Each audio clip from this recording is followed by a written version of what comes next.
morning, everybody, and welcome to the Running for Souls podcast. My name is Keith Cartwright. I am the host of this show, and I'm really glad to have you along listening in today, wherever it is that you're listening. And whenever it is that you're listening in, I hope you're out there somewhere taking in some miles, walking, running, just navigating yourself in a moving sort of way through a really tough time.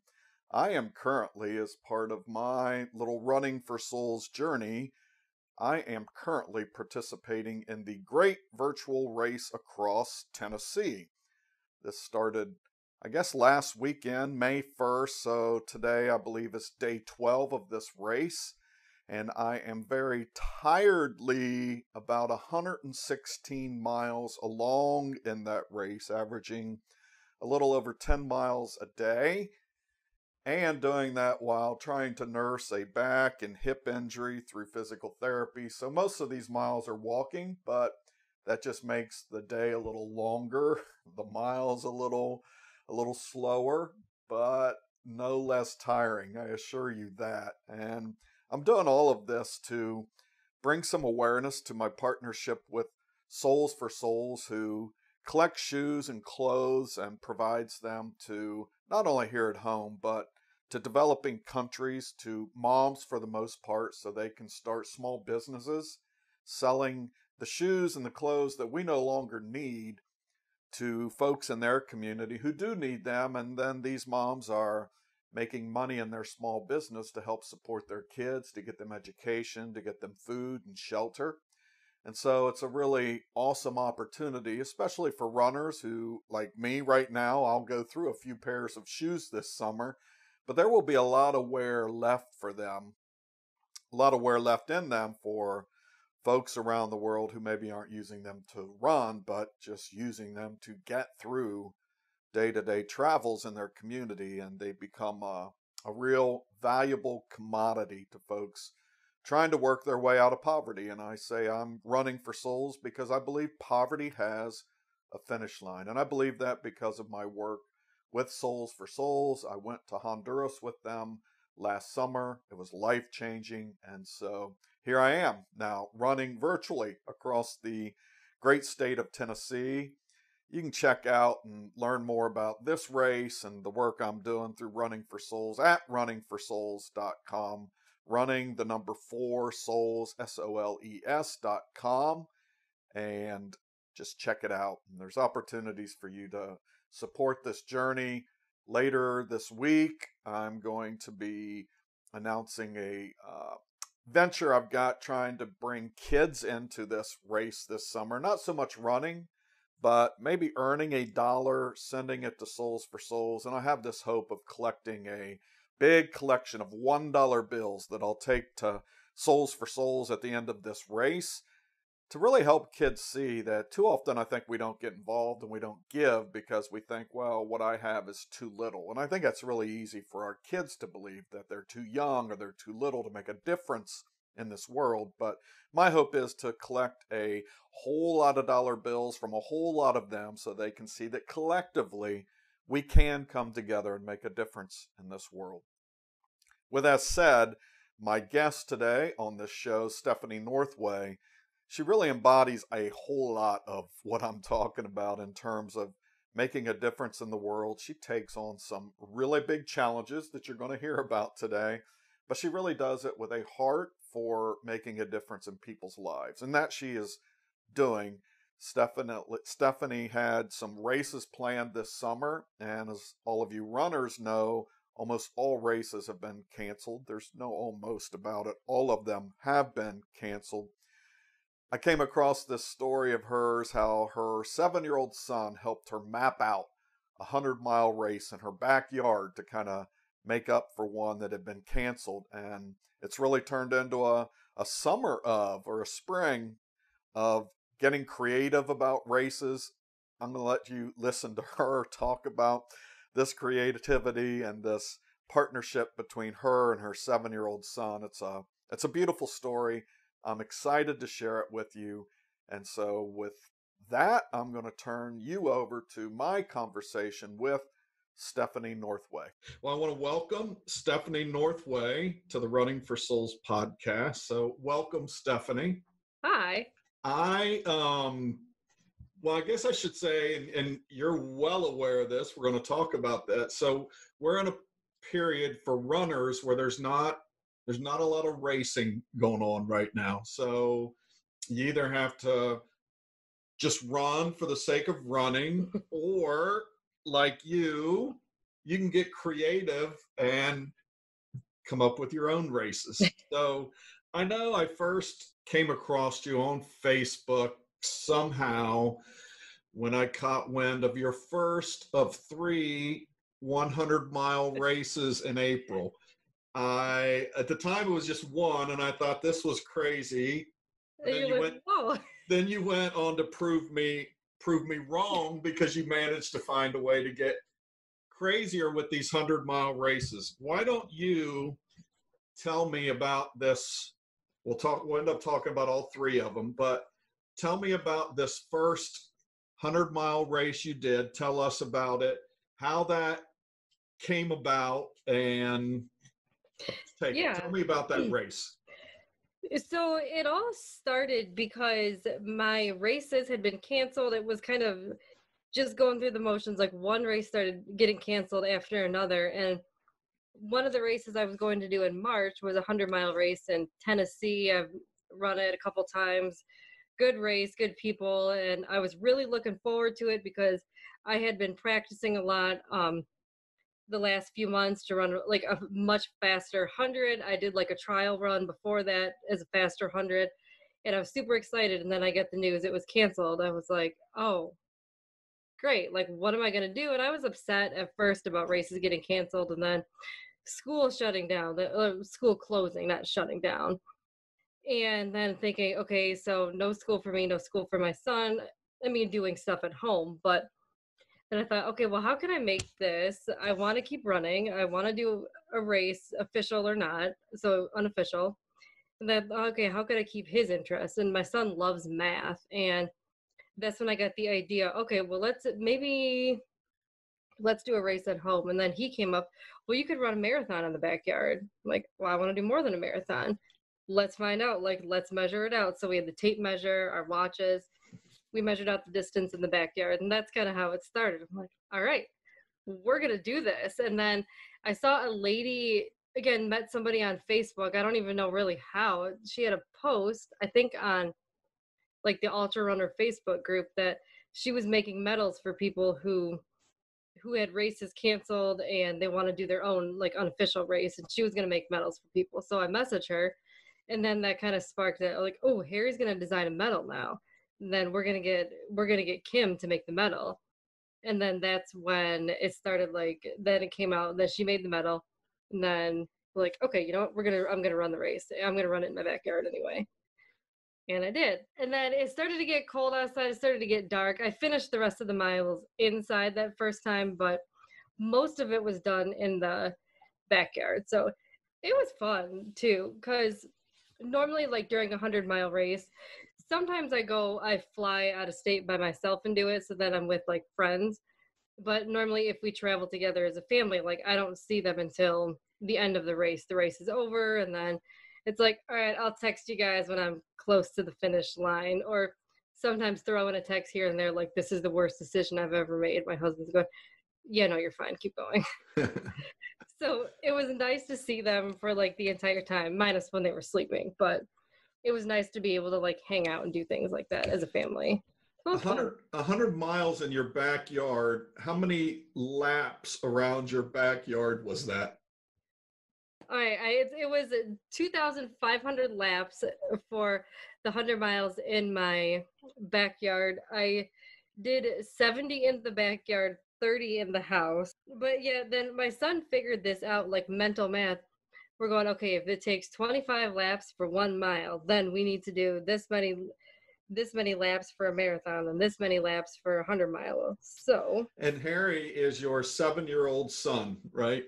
yes. So what grade is he in as he's doing all this math that's He is in first grade, but taking the NWEA test, the math test, standardized test in school, he took it at the beginning of the year, and he tested at a 5th grade level in math.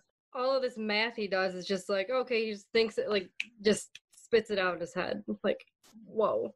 But for the first 100-mile race, so it was 1,750 laps in the backyard, 1,500 laps inside the house, for a total of 3,250 laps for the first one. Now, when you talk about a lap inside the house, what does a lap inside the house look like? Because I'm picturing my house and it's sort of disjointed, so it's not like there's a circular path. I mean, it's like an L shape, so I'm picturing having to go and stop, and I'm trying to picture what 1,500 laps in a house looks like. I went around the perimeter of my spare bedroom and then up and down the hallway 2 times. So it was like around this perimeter, up and down the hallway twice, kind of back around again. And then when I did the 100 this couple weeks ago inside the house, I did half of it upstairs like that, and then the other half kind of like a circle in the living room. Well, we'll get to that one. The other thing I'm wondering is, like, so I'm trying to picture my family listening to me and watching me run around the house. For how many hours were you running in the house then For that one, it was like, I want to say 8 hours in the house. But at that point, then I think they had to have been sleeping for about 4 or 5 hours of it. Well, 5 hours. So it wasn't too bad. So you finished this 100-miler, half in the backyard, half inside, and I remember seeing the pictures. You were celebrating. I think you were on the local news there. They captured this story, and they talked with you, and they talked with Harry, which was really cool to see. That was cool. He was really proud of Mom, and then proud of his own creativity, how he had come up with this. And I know they showed that he was creating some Wheel of Fortune games. As each lap you came around, you had to guess a letter, and he did a little hopscotch thing. So he was really involved in this. He was. That was the great part. And it was actually funny when we were doing the news interview. We did it on a Zoom interview. And at the end, the news reporter was talking to him, and he was like, yeah, I'm going to make another race for my mom or something like that. And I'm going, oh, way to put me on the spot on a live interview. Great. I guess we're going to do another one. Yeah. But he got really excited. He drew hopscotch. He drew he kind of on the sidewalk part, like the driveway part in the backyard, he had set up kind of lines around here, stop here, X, put a couple X's. Here, start running faster. And then one time I sat down for a minute, and he was like, why are you sitting down? You're going too slow. I'm like, thanks. Thanks, Harry. And then he would keep track of the laps with me. So kind of what I would do, since when you have your watch, but if you have it on, if you try to track the mile splits and everything, it's not accurate with a super small loop. It's a 0.04 mile loop in my backyard. So trying to track the mile splits, I'm okay, I can't do that. So I can leave the tracker on, but you can't track your mile times. So then I would track it with my watch, and then Harry and I would count the laps. Okay, I knew after we counted 25 times that was a lap. Mark it down with a tally mark. Okay, now count to 25 again. Tally mark every time that I would do a lap. So then we kind of kept track like that too, just to make sure everything was accurate. But it was fun. Yeah, I saw in one of your Facebook posts, you talked about how hard it was tracking the laps. And I guess when you're talking 1,500, 2,000 laps, I mean, I have a hard time when I run around the local track here and it gets up into double digits. So you were into 4 figures. Oh my gosh, yeah. I have no idea how you kept up with that. So you did that, and Harry came up with another race, and I think this was a week later, maybe 2 weeks later. It was 8 days. It was 8 days later. So you did 100 miles. Yeah. in the backyard in the house, and then 8 But days hey, later, why not? 8 days later, you're recovered and ready to do another 100-miler. And Yeah, you sort recovered, sort of. Yeah, I've done this before. Okay, not quite as insane, but in 2018, I flew to Tennessee, did a 100-mile race. A week later, turned around, did a 50-mile race. So I've always been doing kind of these a week back to back. Typically before a 100-mile race, I will either do an official marathon or an unofficial distance, but like marathon before a race. So I'm doing like a high mileage marathon before 100-miler, and then sometimes I do something after. Sometimes I take like a couple of weeks off. Then in 2019, I did a 100-miler, and then a week later turned around, did a marathon. 2018, I did another crazy thing too. I ran 112 miles, and then a week later I did a marathon. well, So I've always been. yes. So in 2020, during the COVID crisis, you did 100 miles in your living room in your backyard, and then 8 days later, you did 100 miles. And you decided that, well, I needed to do a little climbing this time. So Yeah. So it was then the backyard 100, Harry's 100 that he invented, and then I'm like, you know what? I have an ultra friend that he was doing a 100-miler on his treadmill in his apartment, and he was climbing the height of Mount Everest. I'm like, yeah, I could totally do that too on my staircase. I'm inspired to do that now. And then And to be same honest, just to interrupt that, I followed that conversation you were having. Like, I could picture, I mean, I was starting at this point to think maybe you're crazy. And then I saw you following him. He was trying to climb Mount Everest on a yeah. treadmill. And I could like see light bulbs going off in your head. Like Right, I'm going, okay. that went from you seeing him do that to you figuring out your own climbing extravaganza. So tell us what you did. I'm like, you know what? I'm like, this is a fantastic idea. The weather is going to be crappy outside for the next 3 days. What a perfect time to climb like my staircase over and over again. That was interesting. I think I confused my dog a few times because she'd kind of look at me like, why do you keep going upstairs? Why do you keep going up and down the stairs? So how many steps are on your stair when you go up, when you go all the way up, how many steps were there? Okay, I'm half looking in the hallway right now as I'm talking to you. There's 16. See, So it's like a staircase in two parts, like half a staircase landing, half a staircase, and then it measures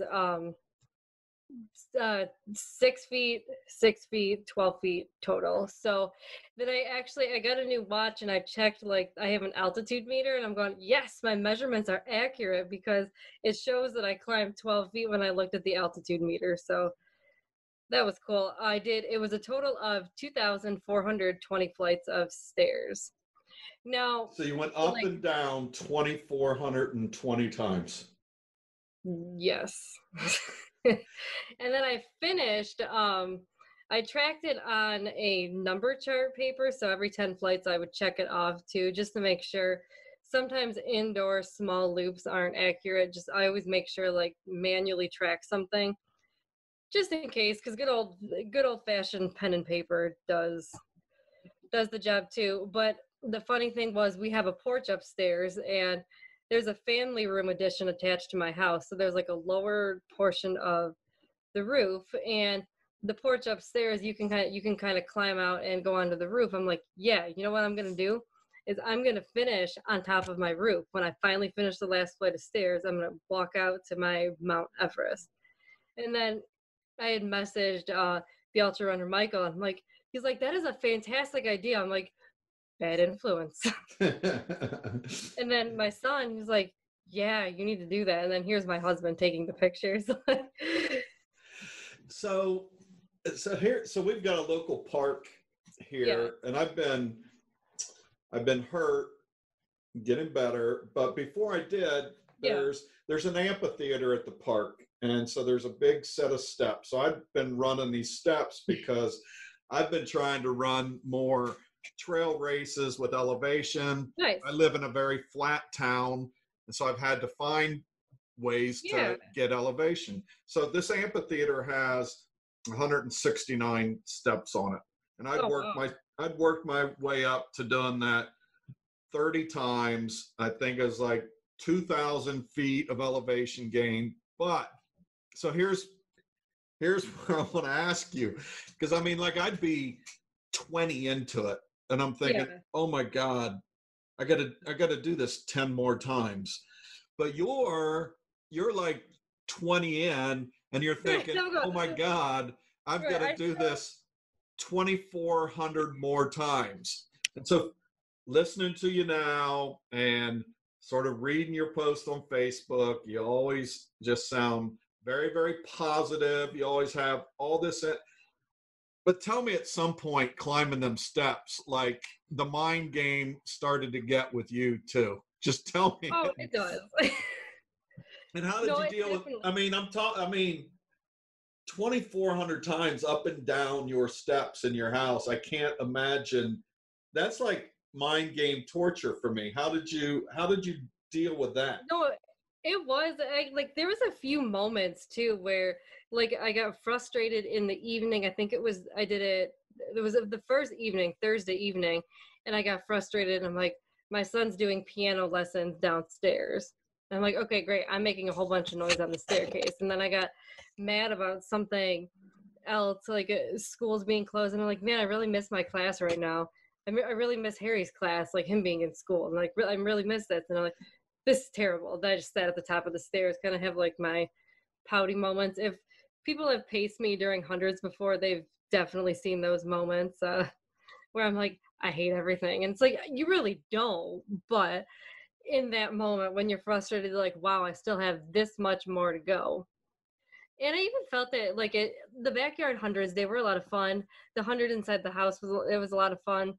But I even felt that too during those. Like, you get to a certain point and you're like, wow, why do I still have this much more to go? I feel like I'm not even moving. And sometimes I would turn on like some music, kind of talk myself out of it, message like a friend, hey, maybe she'll talk to me. My friend Heather, I kind of messaged her a lot back and forth, like during these, like just chatting about stuff, because it's always good to have someone to talk to here or there about it. Even if they're not doing anything, they can't relate. It's just good to have another set of ears. Like, okay, it's not that bad. No, you can keep going.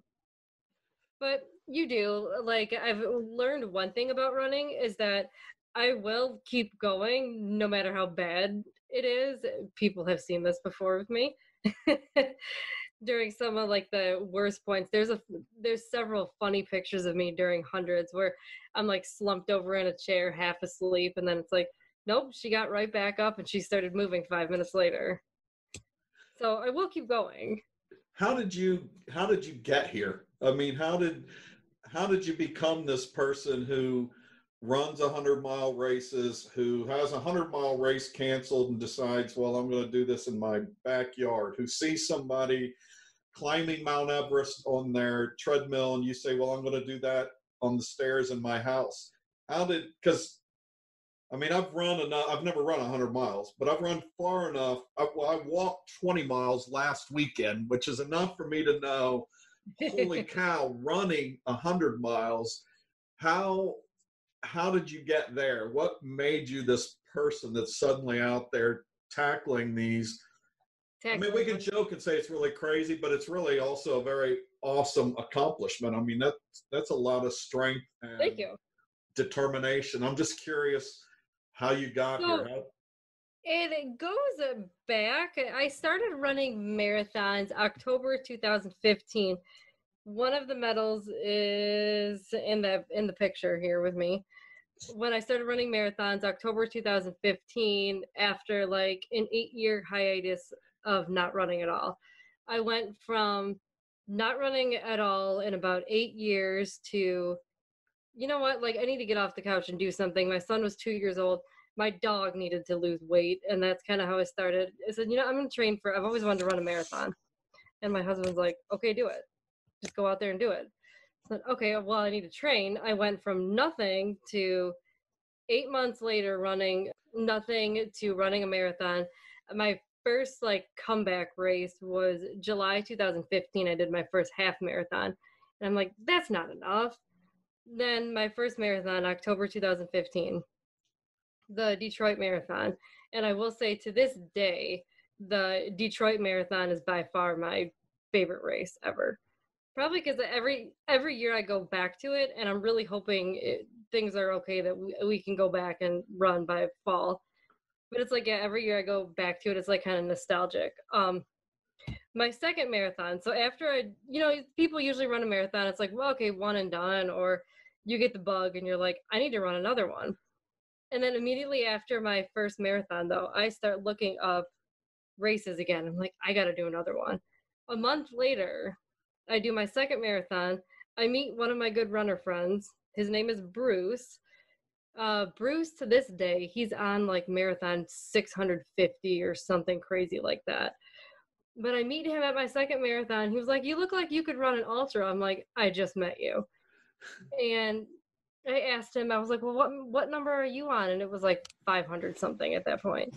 And he was like, there's an ultra next month in Indiana. It would be a great family trip for you guys. Like, there's a museum. Like, it would be great for your whole family to go. Like, you could make it a little trip. And I blame my friend Bruce for starting part of this too, because he's like, oh, you should totally do a 50K. So actually my third ever race was my first 50K. But I remember when I was a kid, I'd always been a runner. I was a runner in high school. I'd always been a kid and always wanted to know what it was like to run a marathon. And I remember I used to get the subscription to Runner's World back in like the 90s and 2000, went like old school. I consider myself kind of an old school type runner. I used to wear like the cotton socks and everything. But I remember getting a magazine and reading something about 100 miles. I'm like, man, what would that be like to run 100 miles? And so slowly I knew kind of going into this that one day this is what I was going to do. Kind of talking to my friend Bruce, he's run 1,200-mile races. I want to say he's completed. And he was like, you need to do it. Like you're made to do this. You're made to run 100-mile races. And then so kind of just started training from there on out. We took my husband's son and I took a trip to Tennessee not Tennessee. That was my second one. Illinois was the first one, Tunnel Hill. We took like road trips down there for the races, and my first one was Tunnel Hill, November 2017.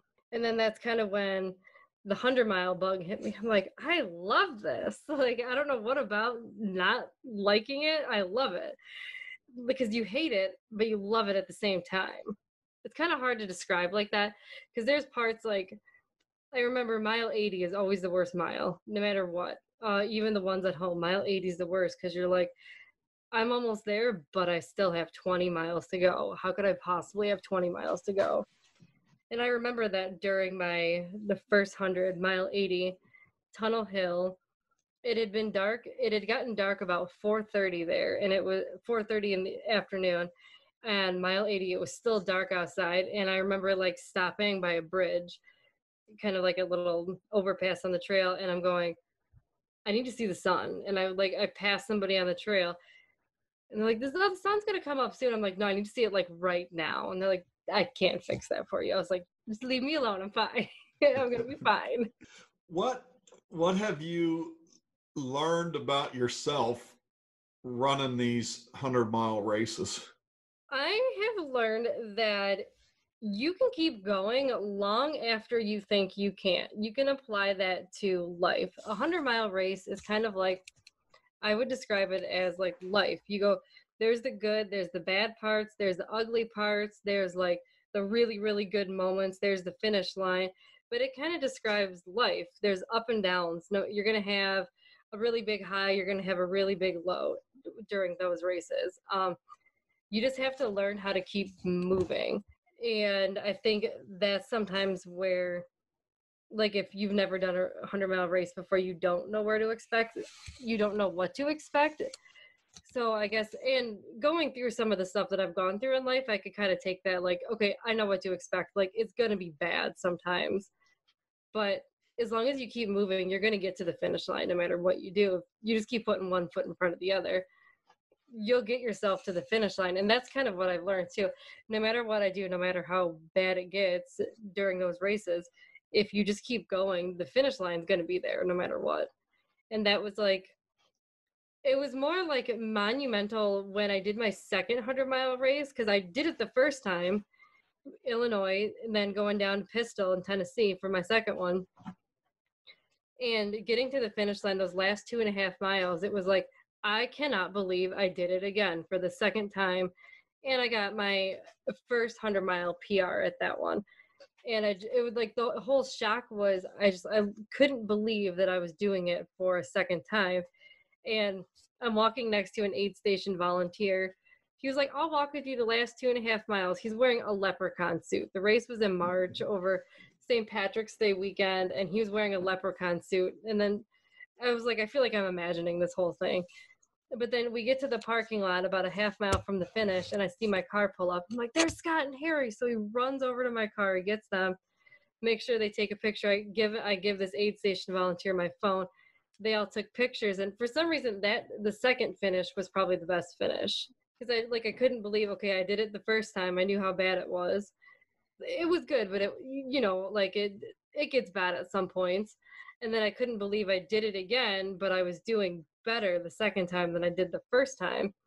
And then I thought, you know what, I can keep doing this. Like, this actually, it is kind of bad at some points, but it's good. You learn a lot about yourself too. And I will say, you actually have to be comfortable being in your own head, if that makes sense. You have to be comfortable with the thoughts that you have, and learn how to just let it go, keep walking, keep doing what you're doing. And you have to learn how to be kind of okay with being alone and being yourself. If that kind of makes sense, because at some point during a 100-mile race, you're going to be by yourself for a while. And you're going to have to be okay with running alone, walking alone, whatever. What are the thoughts that come to you when you get to that point? Are they thoughts that are telling you that you're going to quit? Are these thoughts from... Sometimes. Yeah. So sometimes you'll get that. You're like, okay, you know what? I've already done 50 miles. I could stop at a 50 miler. I could probably switch distances. Okay. Or you're like, look at that bench. I really want to sit down for like 5 minutes. You're like, oh, it's only going to be 5 minutes. And then next thing you know, I've done that before. And I'm like, ooh, I've sat down for 40 minutes. I got to get up and move. So, or you have thoughts, you're like, oh man, this is terrible. I should be sleeping right now. I'd rather do anything but do this right now. Why am I out here? Or you get, I am never going to ever run again. And I'm like, I know that one's a lie. I've even like text a few friends that, and they're like, Stephanie, shut up. And I'm like, yeah, you're right. I'm never going to do this again. This is my last race. I'm going to do shorter distances. And then I have a friend, no, you're not. You're going to sign up for the next one in another month. I'm like, yeah, that's true. So you get those thoughts like, okay, this is it. This is the last time I'm running because this is just so terrible. And then you get closer to the finish and you're like, I'm unstoppable. So like the thoughts that go back and forth between like, I'm doing amazing, I am the best runner ever, to you're questioning your life decisions. You're like, why am I out here? Like, why do I run? Yeah, I've been there. Trust me. Trust me. Yeah. That voice I'm very, very familiar with. You know, one of the things you said, and you talked a little bit about it, or you hinted at it, is you said, your mental health matters, and that's part of the reason why you do this running. How has running helped you deal with mental health? How has running helped you deal with challenges and hard times in your life? Where does that, because I tell people that all the time, it's like running's my mental health, and I don't know that they always get that, but I sense that you do. Oh, absolutely. So you might see like a lot of the Facebook posts. There's kind of, especially October, September, I will post something, mental health matters. So I kind of raise a little bit of awareness about it. I'll post a lot about it. I'll talk about it a lot, but I have anxiety. And so sometimes it's running to help deal with the anxiety, deal with the situation. or whatever. My anxieties are, sometimes I look back at anxiety I had about a situation and I'm going, wow, okay, you panicked for absolutely nothing, which is usually the case. But running to help with cope with anxiety, or just in general, like to make yourself feel good about something, like everyone deserves to feel good about themselves. um Running, or the pandemic running challenges that I have done, it might seem like to some people that they're like, wow, that girl's doing a lot, like she's totally crazy, why is she running so much? Okay, well, having anxiety in general, you think about the pandemic and everything, well, that gives a normal person anxiety, someone that already has it, think like your anxiety is just through the roof. So it's like, okay, well, I'm going to run a crazy amount of miles during this pandemic just to get my mind off of it and help cope with the situation. And actually, it's worked wonders because by running, during the pandemic, I've involved like my son in all the activities. I've involved my husband. We've had family time with it, given my son math lessons with that. So it's been great. But just with mental health in general, I use it as like use it to raise awareness too, because it's very personal for me, and I know I've like spoke with you too about that, like losing my dad, and that was a big part of why I do what I do, kind of to honor him and his life. And I think because I actually did this past September too, kind of off topic, but it was the day before, but on the eve of his suicide, or when he finally died, long story there, but I did 53 miles to honor his life because he lived for 53 years. So 53 miles for that. And I think I'm going to keep doing that for like the anniversary of his death. But I use him as an example because he was a very good person. He didn't see the good that he had in himself. And I feel like sometimes a lot of people have the same problem too. He often didn't see like the good person I saw he was. So it's like, okay, well, if like he died, I'm going to keep going to keep telling his story. So he's not here anymore. I want to share his story. So I run to kind of share his story with other people. I've met a lot of people during ultras, during 100 milers, where during the night we've had some like deep conversations where I have shared my dad's story. Like, no, like if, and I kind of think about it too, like, no, you died, you made the decision, but like maybe there was a reason in the long run. Maybe you needed somebody to tell everybody your story. So then I feel like I owe it to him to kind of keep passing on his legacy, like his life, that no, you do matter, you are good enough, and you need to keep believing that. So that's kind of why I do it too. I appreciate you sharing that. Yeah. I know that's hard, but it explains a lot because, your Facebook posts are a lot of times you're encouraging people to know that they have goodness in them. A lot of your posts are encouraging people to know they're capable of more than they think they are. How much of this running is all about others and inspiring other people. And I do like that. Like I want to inspire somebody to go out there and be the best person that they can be, because there is so much more to that.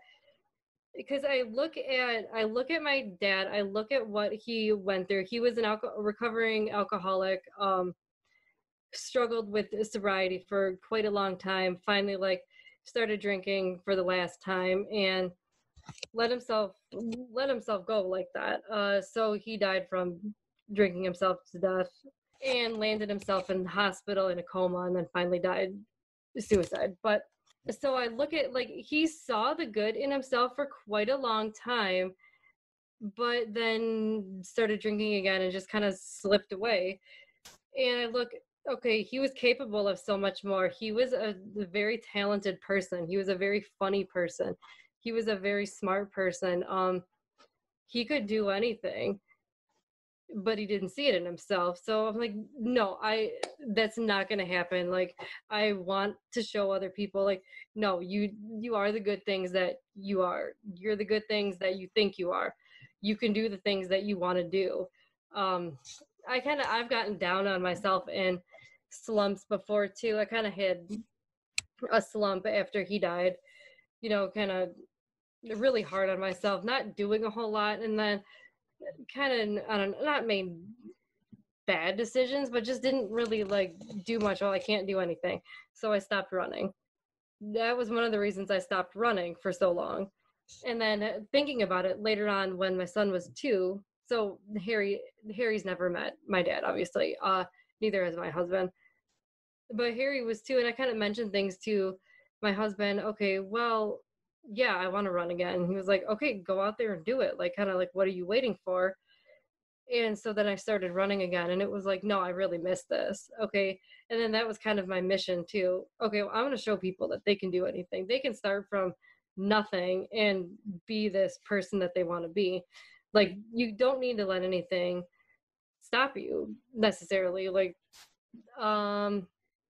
July 2018, I'd always wanted to run in the mountains. I always wanted to go to Colorado, but I've said before, anxiety, okay, I'm scared of heights. I don't like flying. I still don't like flying. I'm still kind of scared of flying, but I will travel and I will fly down to Tennessee by myself. And I don't even like to do that to go to races. And I don't let it stop me anymore. I'm like, you know what? Okay, I'm not going to live like that anymore. But July 2018, we flew to Colorado, my husband, son, and I, for the first time. And I did a 50-mile race in the mountains in Colorado. And I thought, you know what? Like, I've always wanted to do that. Like, what's stopping me? So I got out there and did it. Now, mind you, I had 0 elevation training, 0 practice climbing mountains, 0 practice, like nothing. I just went out there and did the race. Like, you know what? I'm going to do it. Doesn't matter. I'll figure it out as I go along. Thankfully, it was like a 48-hour time limit, so I had quite a long time. But I'm like, what are you waiting for? Like, people say, oh, I have to wait till I'm ready. Yeah, okay, to a certain extent, yes. Some training, some whatever. But if you wait till you're ready, you're going to be waiting your whole life. So to me, like, I'm thinking, because I've got that in my mind. That's this race that is out there for me. I think in my mind, I'm working my way up to one day I will run 100 miles. And yeah.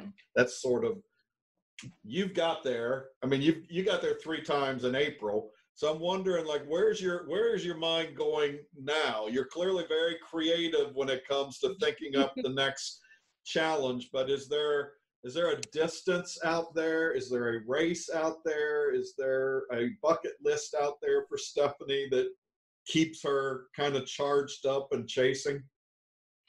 There is. So I've done this kind of like, okay, I've had a 200-mile week where I've logged 200 miles in 7 days. But I want to do probably a 200-mile race where I do it not consecutively, but like all continuously. I couldn't think of the right word. I want to do that all at once, like a 200-mile. I want to know what that's like. I've done 112. It was a race that went across Michigan, from Lake Michigan to Lake Huron, Ludington to Bay City, Saginaw. But it was a 150-mile race, and I did make it the entire way, but I did 112 miles. Like, I skipped a couple stops, and because it was my 3rd ever 100-mile race, totally not prepared to do 150. That one was probably not the best decision I've ever made, but I did 112 at 150 because it was like 95 degrees too, and then I kind of had a mental block and made it 112 miles, but still super proud of the 112 miles. But I'd like to do that too, like do the race that was across Michigan, do the full 150. Well, more mentally prepared for something like that now. But definitely a 200-mile race, possibly. I know there's the Vol State race. I've had 3 friends actually that did Vol State last year.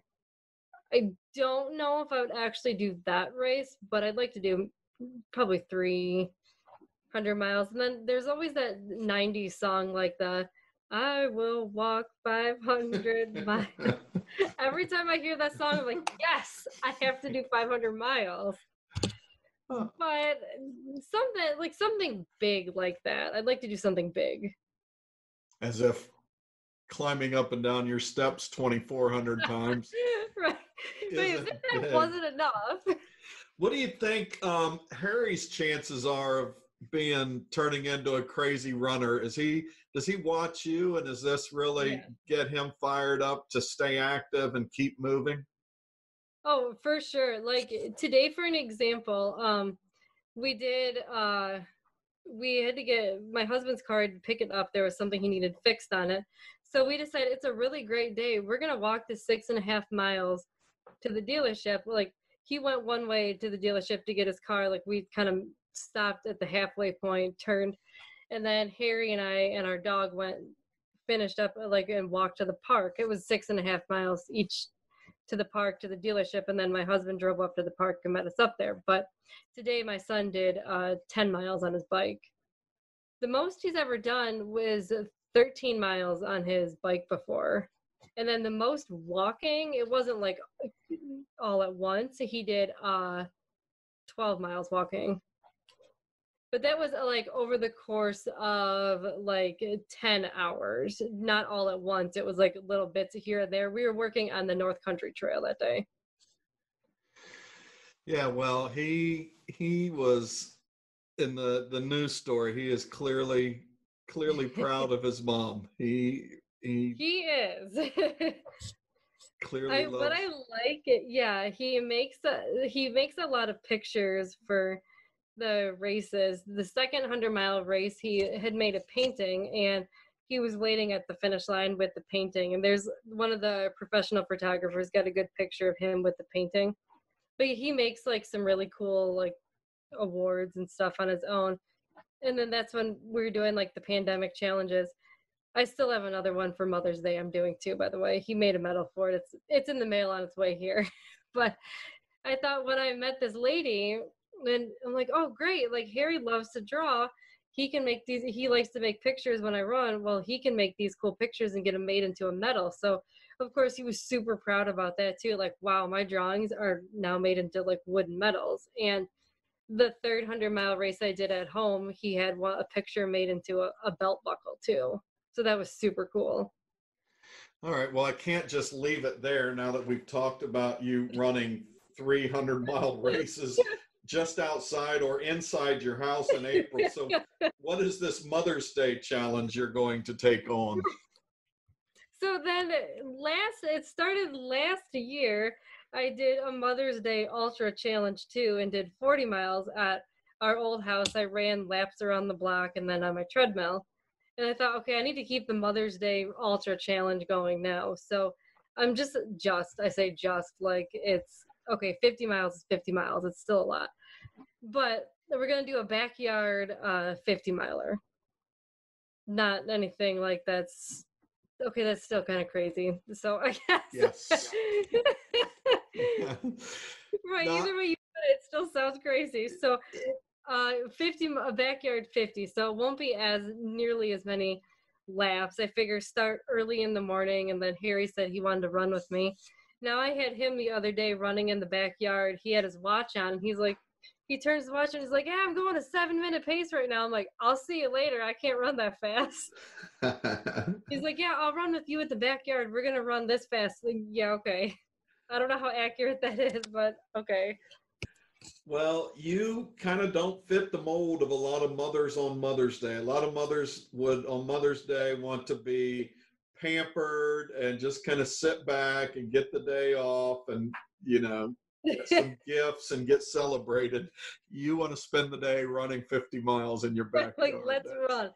Well, I'm gonna do it Saturday, the day before. So then Sunday, I'll probably still do like some short run or walk on Sunday anyway. No, well that makes more sense because then Sunday you'll be fully prepared and needing to be pampered and celebrated and have a medal ceremony. Yes, hopefully it gets here. She mailed it, so it should be getting here in the mail before Mother's Day too. So that'll be cool. I like the pandemic medals that I have too from all the challenges. I think I should get like a separate medal rack for them too. how anxious are you for, I mean, clearly you can be creative and create your own races, but how anxious are you for us to get back into the world of real races? The one thing I'll miss is like the medal. I'm looking at them right now in my spare room. Is it like missing the creative medals that that my son and I have been doing and my friend's been designing. Um, I'll miss stuff like that. I kind of miss my own creativity. I'm super creative with this stuff, but I do miss races. They are a lot of fun. I like the crowd. I like the community. I like the volunteers. I like the support that you get. It's just the stuff like that about racing that I miss. I have like a lot of friends all over the country from Arizona, Oklahoma, Tennessee, Alabama, everywhere, and like runners everywhere, Illinois. So Ohio, it's like it's nice that you have like this whole community everywhere. I like getting together and seeing people at races. There's a few I'm hoping happen. August, there's a race I like to do here nearby. It's called the Mummy Marathon. It's like a super challenging marathon race, and like the guy has mummies, and it's oh my gosh, it's awesome. It's super challenging though. There's a few other races. I hope, fingers crossed, by October. Like I said earlier, the Detroit Marathon is my favorite marathon, and I'm hoping I can keep the streak going where I can keep going to that marathon year after year, because I've been going there every single year since I started running marathons. So hoping like especially certain races happen. There's a couple of races in Tennessee in October and in November, hoping to get down there to do those too. So yes, definitely excited for races. I'm going to send you information on one in late September. It's a 100-miler, and I'm good friends with the race director. I know the other day she posted that there's still 100-mile spots open, and they needed more women because there's more men than women. All right. So it's the Georgia Jewel. It's an awesome race. Oh, do you know the race director? I think I'm Facebook friends with her. Is it Jennifer? Yeah, Jenny Baker. Jenny Baker. Yeah. I've done several podcast interviews with her, so I'll share those too. You need to go. I'm going to go, but I went 2 years ago. I went and tried the 35-miler and started hearing those voices that you talk about at mile 18, and those voices got me. And then last year I'd signed up for the 50-miler, and a lot of things just fell apart before I never even made it there. So I'm going back this year, and nice. I'm going to get it done. So hey, it'd be nice to meet you there. If Jenny's trying to recruit you, then yeah. She tried to recruit me. I think it was last year or the year before. So yeah, I should probably go down there for it. You should. It looks like an awesome race. I know I had a friend that ran it, I think last year, I want to say. Yeah, it looks like an awesome race. No, and you're gonna do the 50-mile there? Yes. Nice. That's awesome. So they're beautiful people. It's a great race. So maybe you'll make it there one day.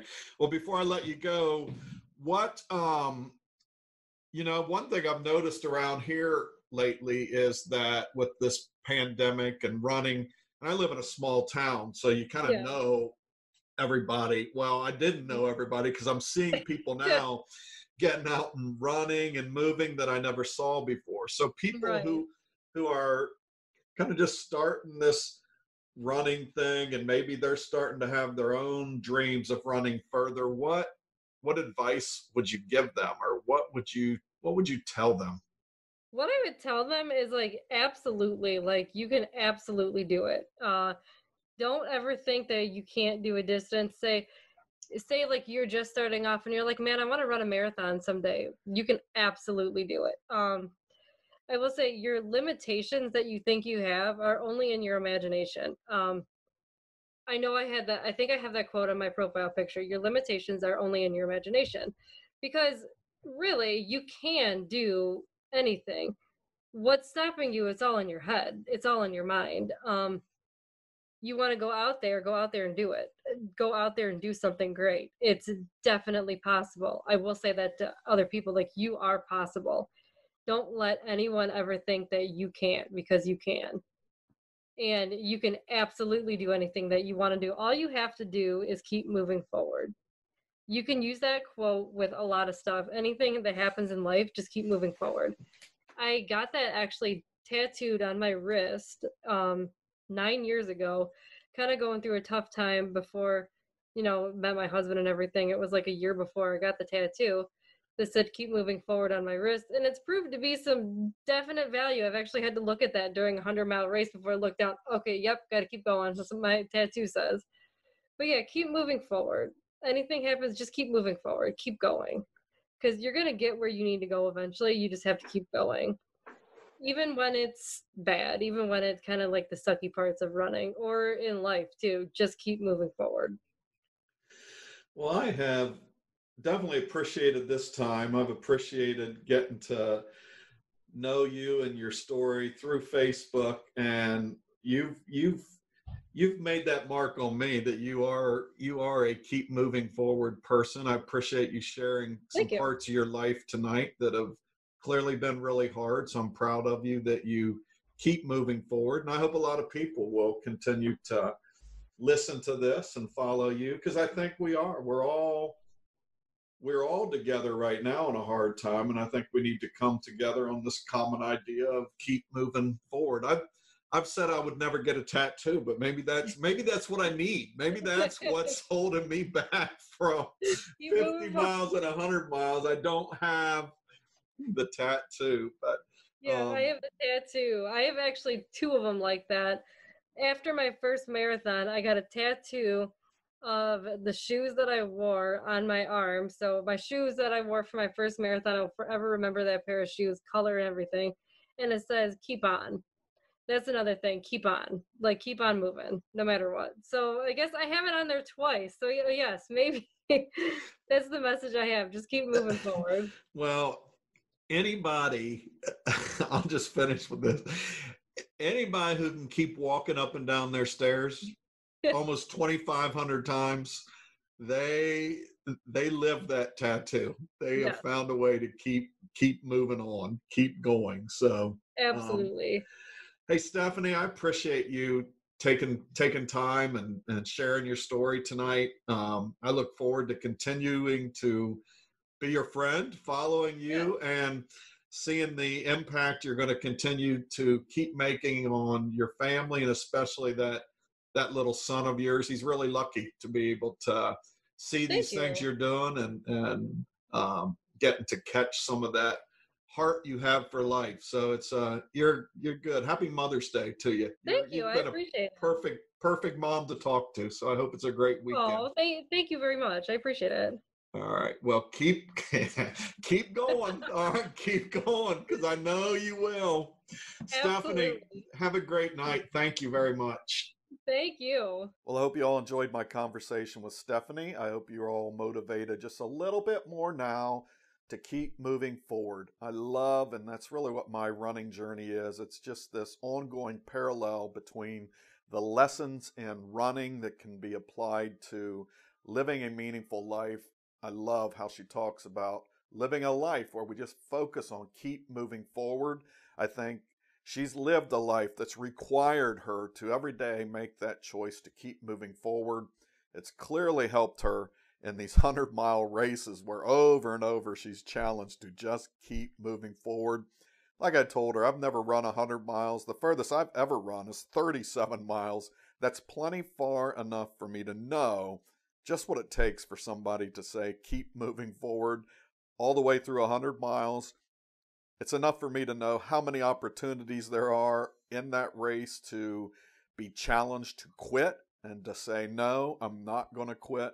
I love her attitude that she says, everybody who knows me knows I'm just not going to quit. I just am not going to do that. And her story surely reflects that. So that was a valuable conversation. I appreciated it, and I hope you enjoyed it and will take something away from it. I'll ask you again to check out Running4Soles and the work we're doing in partnership with Souls4Soles, and especially check out the opportunity to be involved and support this great virtual race across Tennessee.